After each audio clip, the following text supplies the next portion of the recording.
guys. Injuries from the game. Elijah Mitchell, MCL sprain. Not going to need surgery, but it's going to be some time. He'll end up going on IR here.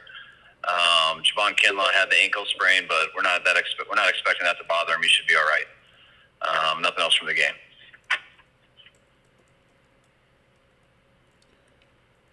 Kyle, do you know when Elijah hurt his knee in the game?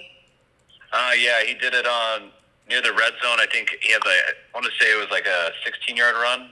It was a 16 or 11-yard run. It was about 4 plays before our touchdown to Debo there in the first half.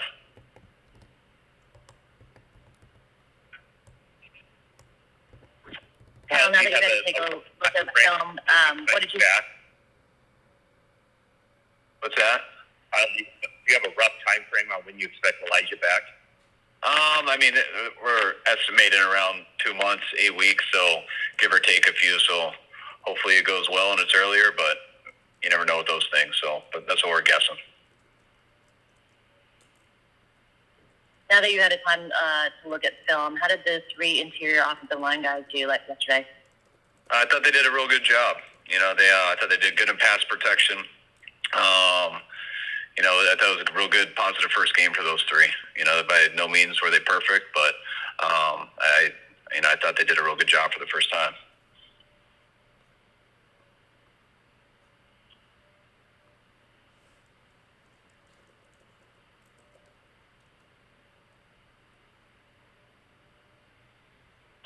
Taking a look at the penalties.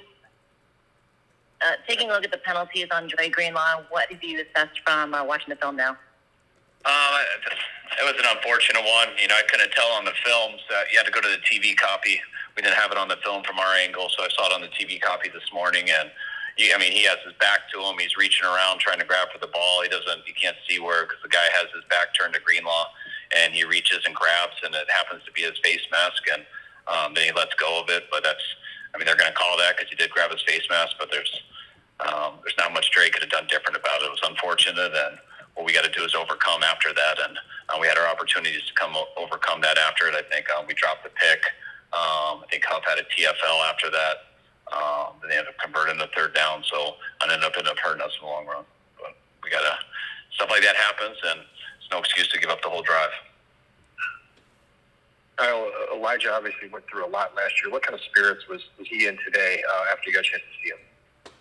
He was pretty down, and for obvious reasons, we're down for him. Elijah went through a lot last year.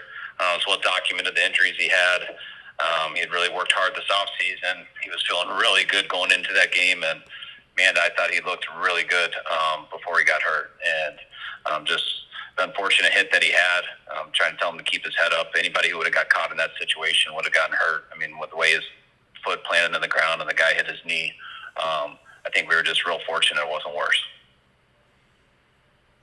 And what's your comfort level now with the guys you have behind him, Jeff Wilson and Mason and Davis Price? We're always been comfortable with Jeff just because of his experience and what he's done here, and we know what we're going to get.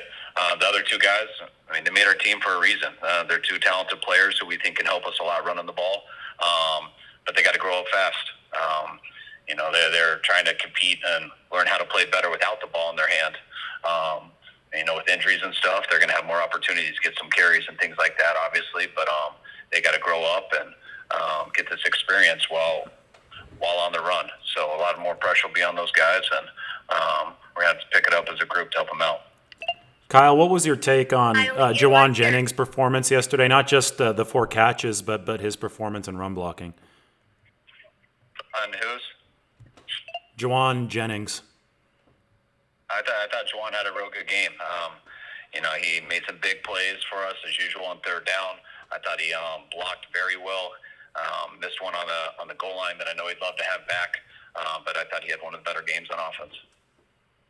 Kyle, you lost your top running back last year during week 1 as well. What lessons, if any, do you take from that experience and now without Elijah Mitchell for some time? We did. That's why we've been drafting one every year, too. I think our first year here with Carlos Hyde was the only year that we've had where we didn't lose our starting running back. So I think this is the 5th year in a row, and I think we've gone through at least 4 throughout a year. And, somebody at that again. So it's something that has happened to us in the past, and that's why you can never have too many of them. Sometimes it feels like we have a lot, and very quickly it now feels like you don't, because those numbers end fast. So hope to have better luck with that in the future, but hopefully we can hold down the fort here a little bit, and when Elijah comes back, he's coming back to a better team and helping us make a run. How much do you look at Debo's impact and obviously Trey's running ability as a way to sort of adapt without Elijah? Yeah, that's always an option, but yeah, I mean, you need to get that production from running backs too. So I mean, I thought we got that production from Debo in the game. I thought we got it from Trey in the game. So they did that there. We got to make sure that we have the back step it up too, and hopefully one of those guys or all those guys collectively can help with that production that Elijah, we always count on Elijah for. Kyle, after the outstanding offseason that Brandon Ayuk had, it was a little surprising to see him just get 2 targets. Why do you think you weren't able to get him the ball a little bit more frequently? I mean, we really didn't start throwing it consistently till we were down 2 scores and we were in that monsoon. So I think we struggled to get it to anybody that consistently. He did have one big third down that was taken back. But I think we ran the ball a lot too. So, it was sometimes the games play out like that.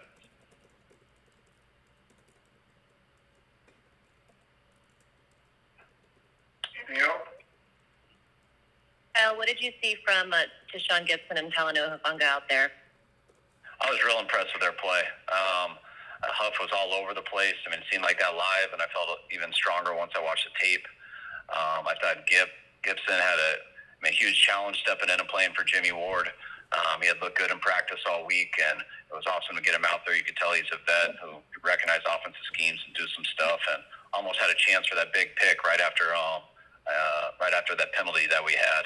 The guy kind of held his arm and couldn't make the one-hander.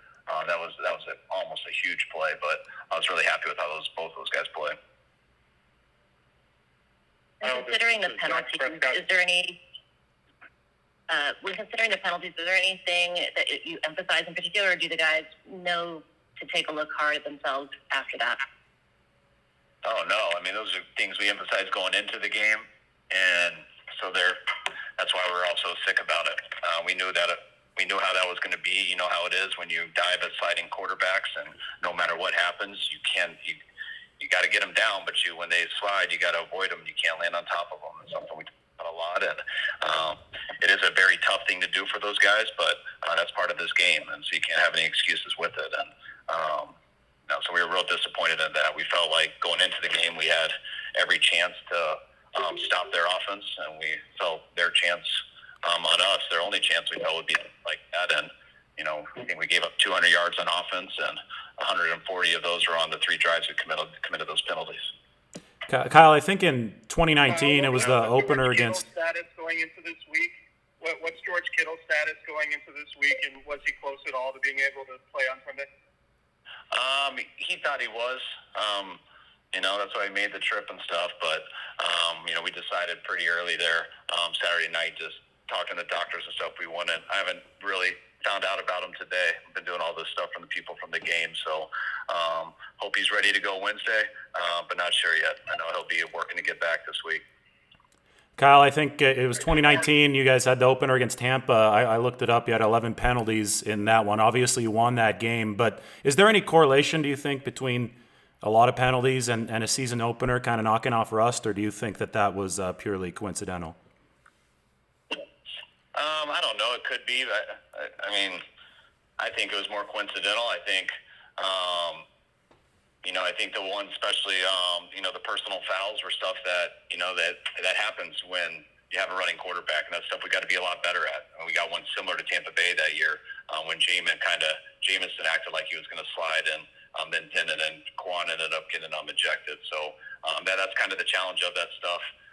It's tough to win when we commit those penalties, and that starts with me, and we got to make sure to clean those up, because I felt we had every opportunity to win that game, and our defense had every opportunity to completely dominate that game, and that's what allowed them to get 3 touchdowns in a row. Say one more. Kyle, does Dak Prescott's injury open up a potential trade avenue for Jimmy G, or you you at this point planning to keep him around? Just like all players, and we'll listen to anybody and anything. That never changes for any player. So, or coach. So we'll always listen to anybody. All right, guys. Appreciate it. See you Wednesday. All right, guys. See you Wednesday.